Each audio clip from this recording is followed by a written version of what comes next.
Iran के राष्ट्रपति इब्राहिम रईसी और उनके विदेश मंत्री हुसैन अमीर की हेलीकॉप्टर दुर्घटना में मृत्यु हो गई।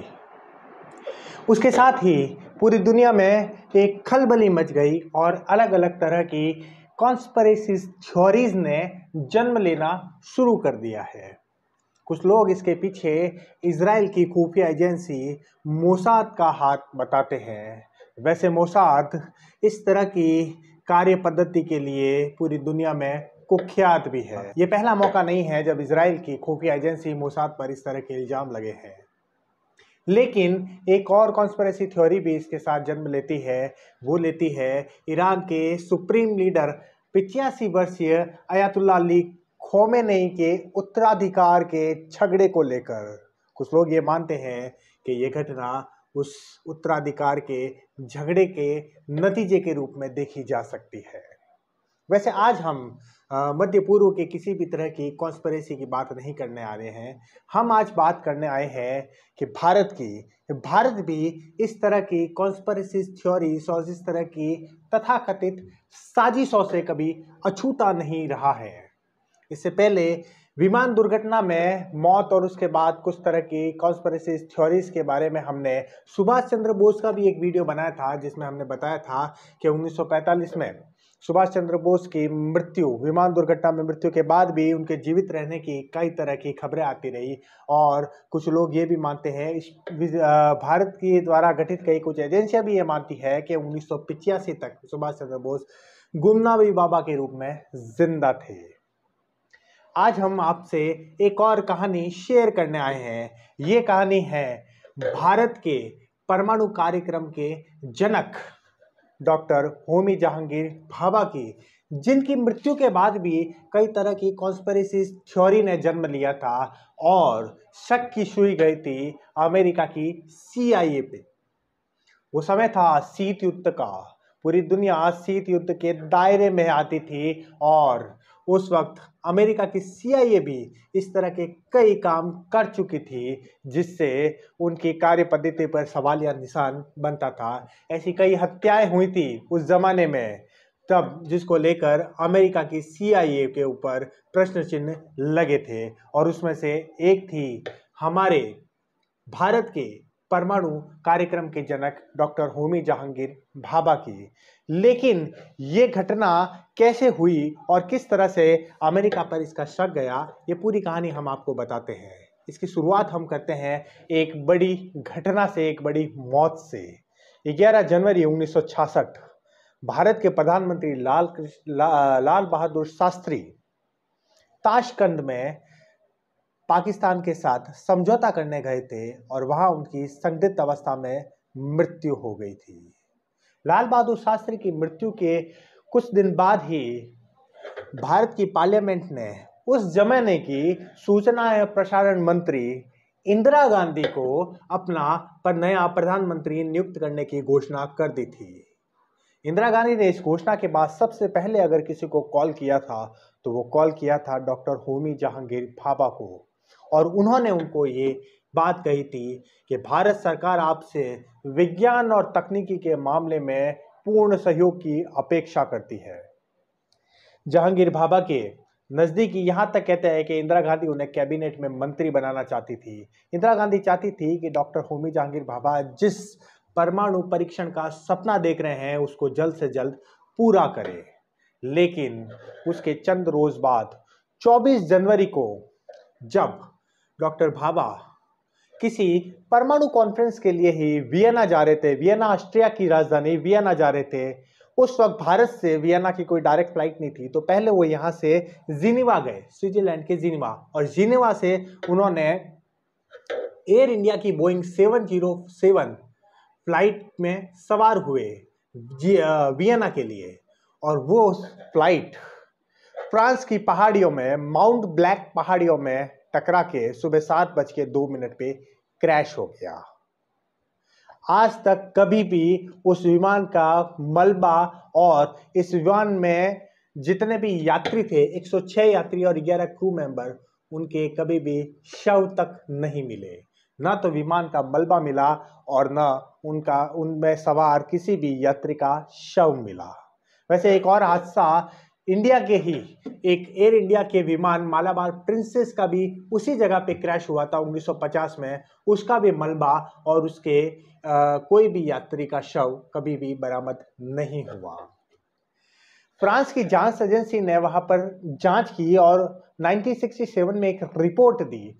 उस रिपोर्ट में ये बताया कि उस वक्त भारी बर्फबारी हो रही थी और पायलट और एयर ट्रैफिक कंट्रोलर के बीच में कुछ कंफ्यूजन हो गया था और विमान की ऊंचाई को पायलट जज नहीं कर पाया और वो जाके पहाड़ियों से टकरा गया। उसकी वजह से विमान दुर्घटनाग्रस्त हो गया और उसमें सवार सभी यात्री मारे गए।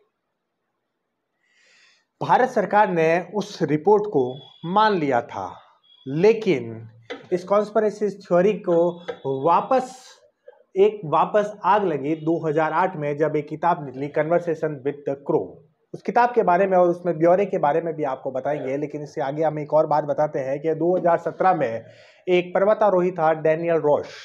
उसने इस विमान का कुछ मलबा खोज लिया था और उसने ये बात कही थी कि उसने अपनी इन्वेस्टिगेशन में पाया कि वहां पर एयर इंडिया के बोइंग 707 विमान के अलावा अमेरिका के एक फाइटर जेट का मलबा भी मिला है। उसने एक थ्योरी दी कि अमेरिका के फाइटर जेट ने जाके उस विमान पे टक्कर मारी थी और उसकी वजह से उसमें विस्फोट हुआ और वो वहाँ के सारे यात्री 117 यात्री मौत के घाट उतार दिए गए। 2008 की उस किताब के बारे में हम बताते हैं और वो किताब किसने लिखी उसके बारे में हम आपको बताते हैं। वो किताब लिखी थी एक इंटरनेशनल जर्नलिस्ट ग्रेगरी डगलस ने। ग्रेगरी डगलस ने उसमें एक बातचीत का ब्यौरा दिया। बातचीत किससे? अमेरिका की CIA के एक अधिकारी जिसका नाम था रॉबर्ट क्रोली, जिसका दूसरा नाम था क्रो, उसको सब लोग क्रो कहते थे। क्रोली CIA में कहाँ काम करता था? CIA में वो योजना निदेशालय में काम करता था और योजना निदेशालय को इंटरनेशनल लेवल पे कहा जाता था डिपार्टमेंट ऑफ डर्टी ट्रिक्स। यही वो डिपार्टमेंट है जिसके ऊपर CIA की अलग अलग तरह की अनपेक्षित गतिविधियों के ऊपर बात की जाती है, काम किया जाता है और यही एक डिपार्टमेंट है जिसपे हमेशा CIA की गतिविधियों पे प्रश्न चिन्ह लगाने का काम किया था। इसी डिपार्टमेंट ऑफ डर्टी ट्रिक्स ने दुनिया भर में इस तरह की गतिविधियां की थी जिससे CIA पे प्रश्न चिन्ह लगे।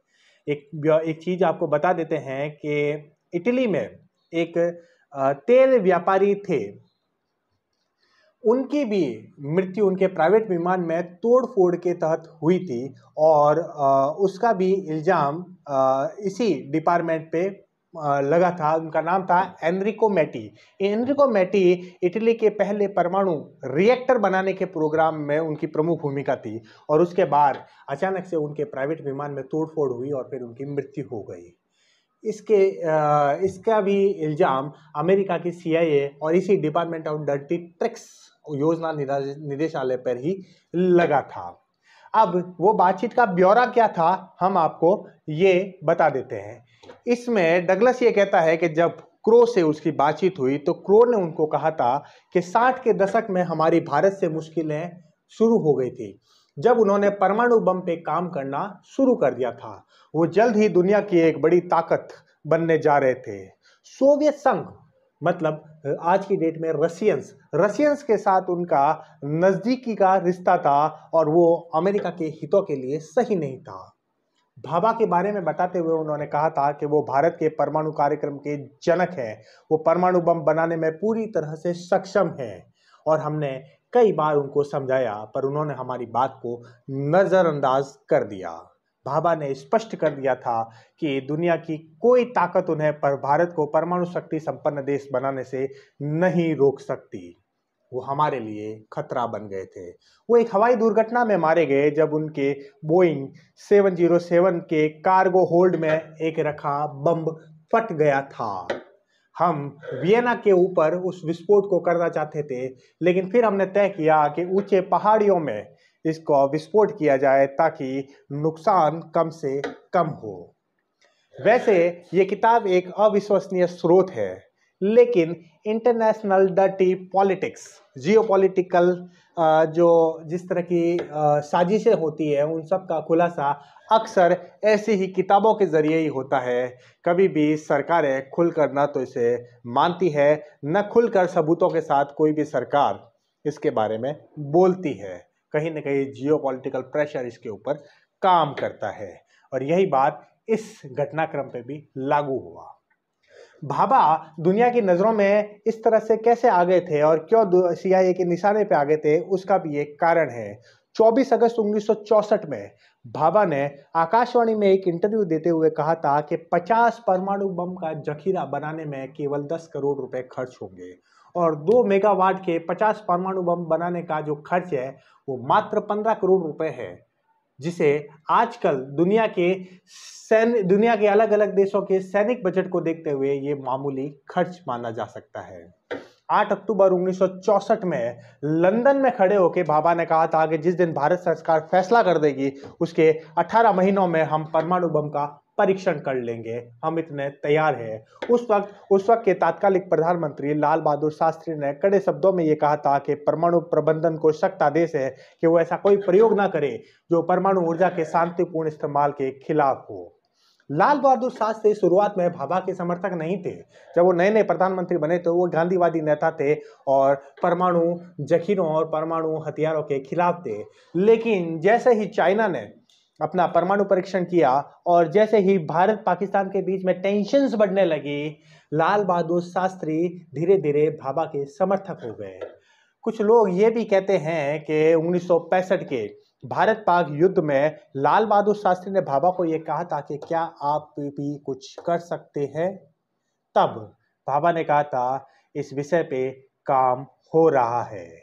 लोग ये भी मानते हैं कि 11 जनवरी 1966 और 24 जनवरी 1966 को भाभा और लाल बहादुर शास्त्री की मृत्यु न होती तो लाल बहादुर शास्त्री के जमाने में ही भारत परमाणु परीक्षण कर लेता। वो पूरी तैयारी कर चुके थे। इसीलिए सीआईए ने षड्यंत्र करके डॉक्टर होमी जहांगीर भाभा, जो हमारे भारत के परमाणु कार्यक्रम के जज थे, उनको मौत के घाट उतार दिया। खैर, इस कॉन्स्पिरेसी थ्योरीज में कितना दम है ये तो जियोपॉलिटिकल साजिशों और उनके अंदर रहने वाले अधिकारी ही बता सकते हैं। हम बाहर से सिर्फ अंदेशा लगा सकते हैं कि इसके पीछे क्या कहानी हुई होगी। भाभा की मौत के करीब करीब 8 साल बाद आखिरकार इंदिरा गांधी ने भाभा का सपना पूरा किया, जिसमें प्रमुख भूमिका थी अपने आप को भाभा का ही वास्तविक उत्तराधिकारी कहने वाले डॉक्टर होमी सेठना की, डॉक्टर राजा रमन्ना की और डॉक्टर राजगोपाला चिदंबरम की। लेकिन अफसोस मोरारजी की गवर्नमेंट के आते आते भारत के परमाणु कार्यक्रम पर रोक लगा दी गई इस भारत सरकार द्वारा ही। उसके बाद इसका वापस प्रयास किया पीवी नरसिम्हा राव ने, लेकिन वो विफल रहा और फिर आखिरकार भारत परमाणु शक्ति संपन्न हुआ 11 मई 1998 में पंडित अटल बिहारी वाजपेयी जी की सरकार में। और उसमें डॉक्टर राजगोपाला चिदंबरम, जो इंदिरा गांधी के परमाणु परीक्षण के समय भी महत्वपूर्ण भूमिका में थे, उनके नेतृत्व में हुआ। और साथ में नेतृत्व था हमारे पूर्व राष्ट्रपति डॉक्टर अब्दुल कलाम का। आज भारत एक परमाणु संपन्न देश है और हम जानते हैं कि डॉक्टर भाभा जहाँ कहीं भी होंगे आज इस बात को देख के गर्व महसूस कर रहे होंगे कि भारत एक परमाणु संपन्न देश है। खैर, डॉक्टर भाभा के प्रयासों को हम कभी भूल नहीं सकते, क्योंकि अगर डॉक्टर भाभा नहीं होते तो भारत परमाणु कार्यक्रम में इतने आगे नहीं बढ़ पाते। बिना संसाधनों के परमाणु कार्यक्रम की नींव रखने वाले डॉक्टर भाभा का कंट्रीब्यूशन भारत और भारत के सारे देशवासी कभी नहीं भूल पाएंगे। आज हम डॉक्टर भाभा को याद करते हुए यही कहेंगे, हम ये एक बात कहेंगे, अगर वास्तव में सीआईए ने डॉक्टर भाभा की मौत की साजिश रची थी तो शहीद डॉक्टर भाभा को याद करते हुए हम एक बार कहेंगे, भारत माता की जय।